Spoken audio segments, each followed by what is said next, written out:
Software का काम करना चाहते हैं, बट कौन से टूल्स लें? लैपटॉप या डेस्कटॉप, अनलॉक टूल या यूएमटी? मैं संजना, रिपेयर माई मोबाइल से। मैं Mohammad Shahzad, repair my mobile से। तो चलिए वीडियो को स्टार्ट करते हैं।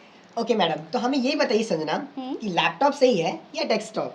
तो देखिए, अगर आपका काम घर से दुकान वाला है और दुकान से घर वाला है तो लैपटॉप अच्छा रहेगा, बिकॉज वो पोर्टेबल होता है, सारे काम अच्छे से हो जाते हैं। बट अगर आपको दुकान है और आपको दुकान का प्रॉपर सेटअप बनाना है, कस्टमर्स को दिखाना है कि मैं एक अच्छा मोबाइल टेक्नीशियन हूँ, तो डेस्कटॉप आपका ज़्यादा बढ़िया रहेगा। तो दोनों में से सबसे पहले हम लोग देखते हैं कि प्रोसेसर क्या होना चाहिए। तो प्रोसेसर आपका i5 होना चाहिए। क्या इसके अलावा कोई और ही प्रोसेसर होते हैं क्या? जी बिल्कुल होते हैं। आपका i3 होते हैं, i7 होते हैं, बट i5 आपका ज़्यादा बढ़िया इसलिए है बिकॉज ये आपके सारे सॉफ्टवेयर को एक अच्छा वर्क प्लेस देता है ताकि वो अच्छे से काम कर सके। तो जनरेशन देखेंगे आपका प्रोसेसर का जनरेशन, तो आप 8 से 12 के बीच में कोई भी ले सकते हैं, सारे अच्छे होते हैं।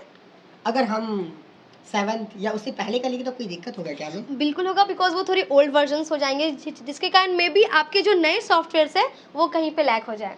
ठीक है, तो थर्ड पॉइंट देखते हैं। थर्ड पॉइंट है आपका ऑपरेटिंग सिस्टम जो होना चाहिए। इसके अलावा कोई और बिट भी होता है क्या? बिल्कुल होता है। आपका मार्केट में 32 बिट है, जिसको कि लोग x86 बिट भी कहते हैं। ये इससे छोटा होता है, बट इसको आप यूज़ ना करें। क्यों? क्योंकि ये आजकल जितने भी सॉफ्टवेयर है वो आपका 64 बिट के वर्क प्लेस पे बने होते हैं। तो इसके कारण आप 64 बिट यूज़ करें, ना कि 32 बिट यूज़ करें। तो अब फोर्थ पॉइंट, तो अब आपका विंडोज़ पे बात करते हैं। विंडोज़ 7 है तो अच्छा काम करेगा, 10 भी है तो अच्छा काम करेगा, और 10 प्रो भी है तो भी कोई दिक्कत नहीं है। इसके अलावा 8 और 11 का नाम यहाँ पर नहीं मेंशन है। विंडोज़ 11 की बात करें तो उसका जो डिफेंडर है वो आपके सॉफ्टवेयर को एज अ थ्रेट की तरह ट्रीट करता है, वो वायरस की तरह करता है ट्रीट। इसके कारण हम लोग विंडोज़ 11 यूज़ नहीं कर रहे हैं, बट अगर जैसे ही वो अपडेट हो जाएगा तो उसको भी यूज़ कर सकते हैं आप। फिफ्थ पॉइंट पे बात करते हैं जो कि आपका स्टोरेज है। तो पहले के लैपटॉप्स में स्टोरेज आपके हार्ड डिस्क के रूप में आते थे, बट आजकल के लैपटॉप में काफ़ी ट्रेंडिंग है आपका SSD। ये SSD क्या है? ये आपका सॉलिड स्टेट डिस्क है जो कि आजकल के लैपटॉप में आते हैं। ये आपके लैपटॉप या डेस्कटॉप को एक अच्छा वर्क प्लेस प्रोवाइड करते हैं और कोई भी सॉफ्टवेयर स्मूथली काम करता है। तो ये आपका 8 GB होना चाहिए, जिसके साथ आपका स्टोरेज 128 आता है। बट अगर आपका बजट अच्छा है तो आप 512 या 1 टेराबाइट तक भी ले सकते हैं। सिस्टम हमारा हार्ड डिस्क है तो उसका क्या कॉन्फ़िगरेशन होना चाहिए? तो अगर आप हार्ड डिस्क लगाना चाहते हैं तो आपका कम से कम रैम उसमें 12 GB होना चाहिए, बिकॉज अगर इससे कम रहेगा तो फिर आपका स्लो काम करेगा। और बाकी स्टोरेज में आप हार्ड डिस्क का 128, 512 वो आपके ऊपर है, बट आप रैम आपको 12 GB या 16 GB चाहिए। तो ये तो हो गई आपके सिस्टम की बात। तो अब चलिए टूल्स पे देखते हैं। तो सजाद सर, अब आप बताइए कि सॉफ्टवेयर के लिए कौन कौन से टूल्स ज़रूरी है और कौन कौन से होने चाहिए। चलिए, अच्छा क्वेश्चन पूछा आपने कि लैपटॉप तो हो गया, डेस्कटॉप हो गया, अब हमारे पास टूल्स कौन कौन से होने चाहिए ताकि हम अच्छे तरीके से काम को कर सकें। तो सबसे पहले आप अगर टूल्स में जाएंगे तो अगर आप फ्रेशर हैं, आप स्टार्ट करना चाहते हैं काम सॉफ्टवेयर का, उनके लिए सबसे पहले बहुत अहम होने वाला ये वीडियो। इसमें क्या है, सबसे पहले आपको ये पता होना चाहिए कि आपके पास टूल्स मार्केट में आते हैं तो फ्री कौन है और पेड कौन है। बिल्कुल सही कहा। अब इसमें ये आपको जानकारी रखना है, फ्री में कितने % काम कर सकते हैं और पेड में कितने % काम कर सकते हैं हम लोग, ठीक है। तो ये फ्री टूल क्या है और पेड टूल क्या है, फर्क कैसे? अच्छा क्वेश्चन किया आपने। अब ये फ्री टूल और पेड टूल में क्या डिफरेंस है, इसके बारे में भी हम बताएंगे अभी।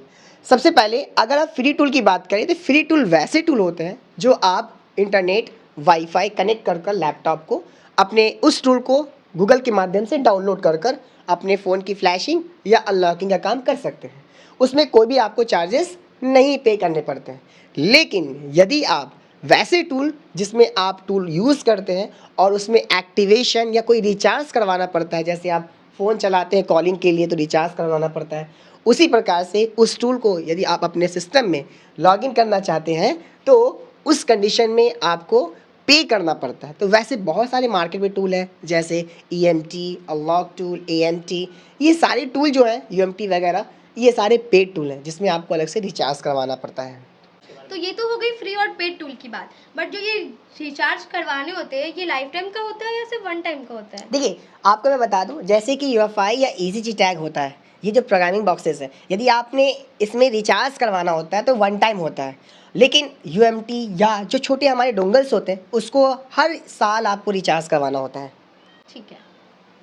तो शहजाद सर, अब ये बताइए कि फ्री टूल से कितना काम कर सकते हैं और पेड टूल से कितना काम कर सकते हैं? चलिए, अगर आप फ्री टूल का काम करना चाहते हैं तो फ्री टूल में देखिए ज़्यादा नहीं कर सकते, इतना है कि आप 30% तक पहुंच सकते हैं काम को, ओके। यानी उसकी फ्लैशिंग वगैरह 30% तक कर सकते हैं आप, जैसा कि हमने इसमें दिखाया भी आपको है।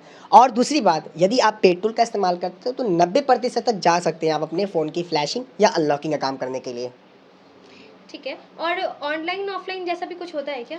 हाँ, देखिए, ऑनलाइन और ऑफलाइन टूल वैसे होते हैं जैसे कि जो सर्विस सेंटर के टूल होते हैं, वो हमारे सर्विस सेंटर के आईडी जो आपके ऑथेंटिक पर्सन होते हैं, जो जान पहचान होते हैं, वो अपना रिलेटेड होते हैं, तो वो अपना आईडी पासवर्ड शेयर करके आप उससे करवा सकते हैं वो मॉडल जो नहीं कर पा रहे हैं आप अपने ऑफलाइन टूल के माध्यम से। जैसे यूएमटी अनलॉक टूल में मॉडल सपोर्ट नहीं है, हम फ्लैशिंग या अनलॉकिंग करना चाहते हैं तो उस सर्विस सेंटर के टूल के माध्यम से आप कर सकते हैं। और रेंट पर भी टूल होते हैं? लीजिएगा, आप जो ये टूल सुन रहे हैं, अनलॉक टूल, यूएमटी, एमएमटी, ये सारे टूल जेंस पे भी होते हैं। रेंट में क्या होता है कि आपको आईडी पासवर्ड दे देते हैं, जो यूज़र अपना आईडी पासवर्ड बनाए हुए हैं वो आप उसको यूज़ कर सकते हैं, 1 आवर 1 डे उसके हिसाब से इस्तेमाल कर सकते हैं। तो शहजाद सर, क्या कोई ऐसा टूल नहीं है जिससे ये सारे काम हो सके? देखिए, ऐसा कोई भी टूल्स या डोंगल नहीं है जिसमें सारे को आप एक में काम कर सकें। हाँ, इतना है कि आप 2-3 को अगर साथ में रखें तो आप मैक्सिमम फ़ोन को फ्लैशिंग या अनलॉकिंग या उसका रिपेयरिंग का काम कर सकते हैं। अच्छा, तो अगर हमें सीखना हो तो फिर क्या करें? अच्छा है, देखिए, यदि आप सीखना चाहते हैं तो रिपेयर मोबाइल बिना सोचे बिना समझे आसानी से ट्रस्ट और अच्छे तरीके से यहाँ पर सीख सकते हैं और समझ सकते हैं। नेक्स्ट वीडियो में अब हम बताएंगे कि इन सारे टूल्स को यूज़ कैसे करते हैं, और आप कमेंट करके बताइए कि आप कौन सा टूल सीखना चाहते हैं। तो चैनल को लाइक, सब्सक्राइब एंड फॉलो ज़रूर करें। Thank you. Thank you.